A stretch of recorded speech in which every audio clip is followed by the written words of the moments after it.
हमारे विभिन्न ज्ञानवर्धक कार्यक्रम देखने के लिए आप हमें अभी सब्सक्राइब करें, बेल आइकन को प्रेस करें ताकि आप देख सकें हमारा कार्यक्रम सबसे पहले। और अधिक जानकारी के लिए फेसबुक पेज को लाइक करना न भूलें। जय माँ इंद्राक्षी। इंद्राक्षी धाम के ज्योतिष पाठशाला में आप सभी का हम हार्दिक स्वागत करते हैं। आज के दिन जिन जातकों का जन्म दिवस है, मैरिज एनिवर्सरी है, उन सभी को हमारी तरफ से बहुत बहुत शुभकामनाएं। अभी तक आपने कुछ कुंडलियों के नाम सुने होंगे, जैसे नववांश कुंडली, चंद्र कुंडली, सूर्य कुंडली, है ना। तो इसके अलावा भी अनेकों वर्ग की कुंडलियां होती हैं जिनसे हम व्यक्ति के भविष्य की गहराई को नाप सकते हैं। ज्योतिष शास्त्र वास्तव में बहुत गहरा है, अद्भुत है। आइए आज वो कौन कौन सी कुंडलियां हैं हम आपको बताएंगे। जितने भी हमारे ज्योतिष के विद्यार्थी हैं, इन कुंडलियों के नाम लिखना न भूलें। आइए फिलहाल हम आज का पंचांग देख लेते हैं। 4 जुलाई सन 2021 दिन रविवार, आषाढ़ मास, कृष्ण पक्ष, संवत 2078, तिथि दशमी, नक्षत्र अश्वनी और भरणी का योग, यानी कि अश्वनी सुबह तक है, फिर भरणी प्रारंभ।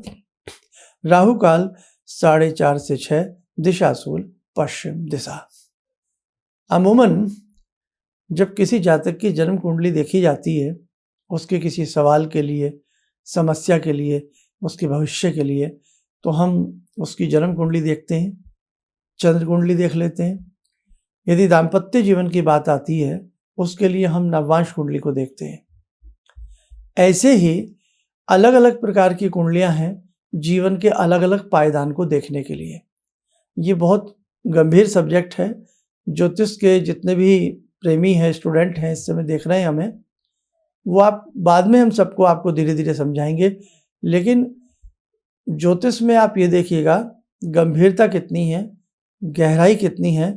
जीवन इतना आसान नहीं है किसी व्यक्ति का देखना, किसी व्यक्ति के भविष्य का आकलन करना इतना सरल नहीं है, पूरा गणित लगाना पड़ता है। तो 20 प्रकार की कुंडलियां हैं जो जन्म पत्रिका में है। बहुत लोग बनाते हैं, बहुत लोग नहीं भी बनाते हैं। बहुत लोगों को वो समस्त प्रकार की देखनी आती भी हैं या नहीं आती हैं, ये अपना अपना ज्ञान की बात होती है। तो आज हम आपको बता रहे हैं वो 20 वर्ग की कौन कौन सी कुंडलियां हैं। सिर्फ मैं उनके नाम बता रहा हूं अभी, कि जिनसे हम व्यक्ति के भविष्य को और भविष्य में होने वाली घटनाओं को हम बहुत बारीकी से अध्ययन कर सकते हैं। आइए वो सभी 20 के 20 नाम आप लोग लिख लें। लिखें। नंबर 1, सबसे पहला जन्म कुंडली। नंबर 2, चलित कुंडली। इसकी सहायता से भाव फल की स्पष्टता मिलती है। और जन्म कुंडली नंबर 1 वाली जो हमने बताई, उससे तो सबसे पहले उसी को देखा जाता है। चंद्र कुंडली, तीसरे नंबर पर चंद्र कुंडली भी कई बार देखते हैं। इससे प्रतिदिन होने वाली ग्रहों की असर गोचर प्रभाव के लिए विशेष प्रकार से देखा जाता है। कारकांश कुंडली नंबर 4 पर आती है। इससे हम क्या देखते हैं? पिता, माता, भ्रात, विद्या, पुत्र, पत्नी, आयु आदि विषयों का विचार किया जा सकता है। निर्यन भाव कुंडली, इससे भी काफ़ी कुछ सूक्ष्म चीज़ें देखी जाती हैं।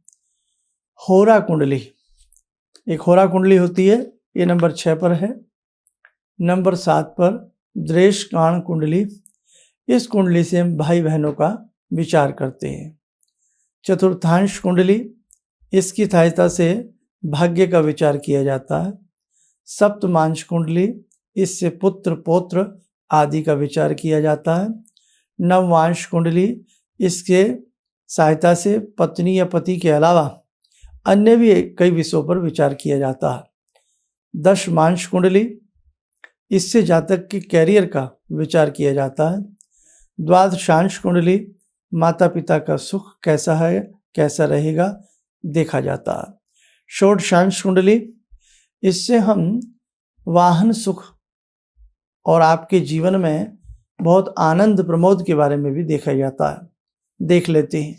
विषांश कुंडली, आपको किस देवी देवता की उपासना फलदायी रहेगी, ये भी अध्ययन किया जाता है। चतुर विषांश कुंडली, इस कुंडली से आपको किसी भी प्रकार की विद्या का अभ्यास कैसा रहेगा देखा जाता है। सप्त विषांश कुंडली, इसकी सहायता से किसी भी व्यक्ति के शारीरिक बलाबल का अनुमान लगाया जाता है। त्रिशांश कुंडली, इस कुंडली से जातक के अरिष्ट विषय की जानकारी ली जाती है। खवेदांश कुंडली, इससे व्यक्ति के जीवन के शुभाशुभ का ज्ञान प्राप्त किया जाता है। अक्ष वेदांश कुंडली 19 नंबर पर आती है। व्यक्ति के आचरण, व्यक्तित्व और चरित्र के विषय में इससे देखा जाता है। षट्यांश कुंडली, इससे जातक की सर्वमान्य स्थिति की जानकारी प्राप्त की जाती है। ये 20 प्रकार की कुंडलियां अभी हमने आपको दिखाई। अब देखो कितनी गंभीरता हमारे ऋषियों ने इस गणित में लगाई है। ये तो मैंने आपको बड़ा सूक्ष्म से समझाया है। जिस जातक को ये 20 की 20 कुंडलियां देखनी आ जाए तो मानो चित्रगुप्त के खाते में लिखे एक एक शब्द को वो झांक सकता है। लेकिन इन 20 कुंडलियों का अभ्यास करने में, अगर वास्तविकता बताऊं मेरे साधकों, कई जन्म लग जाते हैं। अक्सर आपने भी देखा होगा, बस जन्म कुंडली, लगन कुंडली हमने देख ली और हमने उनको समझाया, उनसे बातें की, उपाय दे दी जाते हैं।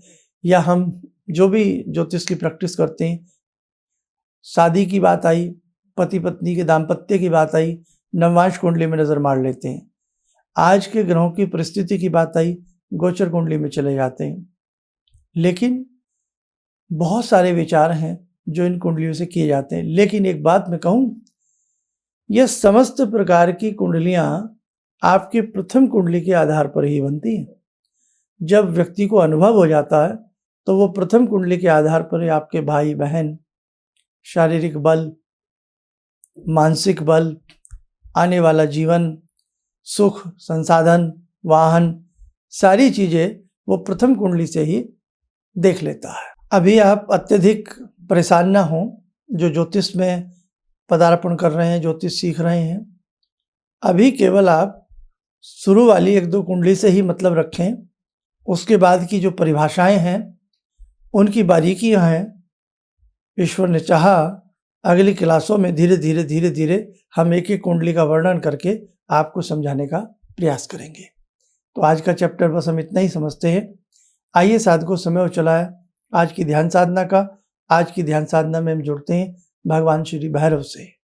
ओम करकलित कपाला कुंडली दंडपाणी स्तरुण तिमिर नीलो व्याल यज्ञोपवीते क्रतु समय सपर्याद विघ्न विच्छेद हेतुर जयति बटुकनाथा सिद्धिदा साधकानां। जयति बटुकनाथा सिद्धिदा साधकानां। ओम देव्य राज्य सेव्यमान पावनाग्रिपंकजं व्यालयज्ञसूत्रमिन्दुशेखरं कृपाकरं नारदादियोगवृन्दिवन्दितं दिगम्बरं काशिकापुरादिनाथ कालभैरवं भजे। भानुकोटिभास्वरं भवाब्दितारकं परं नीलकण्ठमीप्सितार्थदायकं त्रिलोचनं कालकालमम्बुजाक्षमक्षशूलमक्षरं काशिकापुरादिनाथ कालभैरवं भजे। शूलटङ्कपाशदण्डपाणिमादिकारणं श्यामकायमादिदेवमक्षरं निरामयं भीमविक्रमं प्रभुविचित्रताण्डवप्रियं काशिकापुरादिनाथ कालभैरवं भजे। भुक्तिमुक्तिदायकं प्रशस्तचारुविग्रहं भक्तवत्सलं समस्तलोकविग्रहं भूतसङ्गनायकं विशालकीर्तिदायकं काशीवासलोकपुण्यपापशोधकं विभुं नीतिमार्गकोविदं पुरातनं जगत्पतिं काशिकापुरादिनाथ कालभैरवं भजे काशिकापुरादिनाथ कालभैरवं भजे। कवच बना लें, ध्यान करें, भैरव जी का शुभ आशीष हम सबके ऊपर बरस रहा है।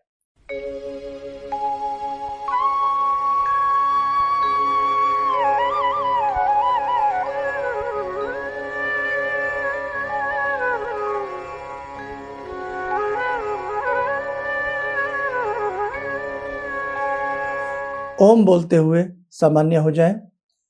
इस महीने का राशि से संबंधित उपाय जो आप हर महीने करते हैं, जुलाई महीने में मेष राशि से लेकर के मीन राशि के जातक क्या विशेष उपाय करें, वो हमने हर राशि का उपाय बता दिया है।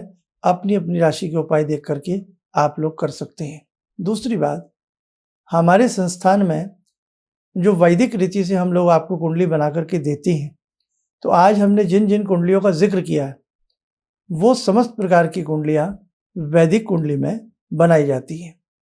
अब वो देखनी कैसे आती हैं, तो देखो ये तो गंभीर सब्जेक्ट है, हर व्यक्ति को इतनी जल्दी से उनका विचार नहीं आ पाएगा, लेकिन प्रैक्टिस अगर आप किसी चीज़ की करते हैं तो कोई भी चीज़ असंभव नहीं है। बस विद्यार्थी को मैं यही कहना चाहता हूँ, गहराई से, गंभीरता से आप ज्योतिष को सीखने का प्रयास करें। ये सब्जेक्ट आपको आने वाले दिनों में बहुत अनुभव कराएगा और मित्रों में, परिवार में आपका बहुत ज़्यादा आदर सत्कार कराएगा। आप स्वस्थ रहें, सुखी रहें। इन्हीं भावनाओं के साथ हम अपनी वाणी को विराम देते हैं। जय माँ इंद्राक्षी। गुरुजी, मैं गुवाहाटी से आई हूँ और मैंने टीवी में ही आपका प्रोग्राम देखा था जिसमें आपने मुझे, मतलब मैंने सुना था उसमें आपने हिम हंस सूर्य को देखते हुए बताया था 3 माला करने के लिए। वो मैंने जब से शुरू किया,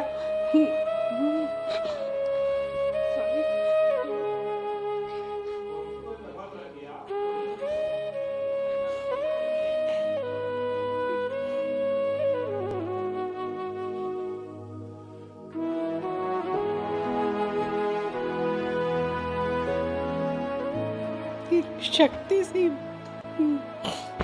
मैं बहुत मुसीबत में रही हूँ। एक पावर सा मेरे अंदर आया और मुझे एक नेगेटिविटी दूर हुई और मतलब मैंने ऐसा फील किया कि मैं उस प्रॉब्लम को फेस कर सकती हूँ और अभी भी मतलब कंटिन्यू है मेरा वो, तब तक शायद जब तक मेरा जीवन रहेगा, जब तक मेरी प्रार्थना पूरी ना हो जाए। Thank you so much. किसी भी समस्या के समाधान के लिए मिले प्रसिद्ध हस्तरेखा एवं वास्तु विशेषज्ञ प्रोफेसर धर्मेंद्र शर्मा जी से। नोट: शिविर में भाग लेने हेतु एवं व्यक्तिगत रूप से मिलने के लिए कॉल करने का समय सुबह 10 बजे से शाम 6 बजे तक। हमारे विभिन्न ज्ञानवर्धक कार्यक्रम देखने के लिए आप हमें अभी सब्सक्राइब करें, बेल आइकन को प्रेस करें ताकि आप देख सकें हमारा कार्यक्रम सबसे पहले। और अधिक जानकारी के लिए फेसबुक पेज को लाइक करना न भूलें।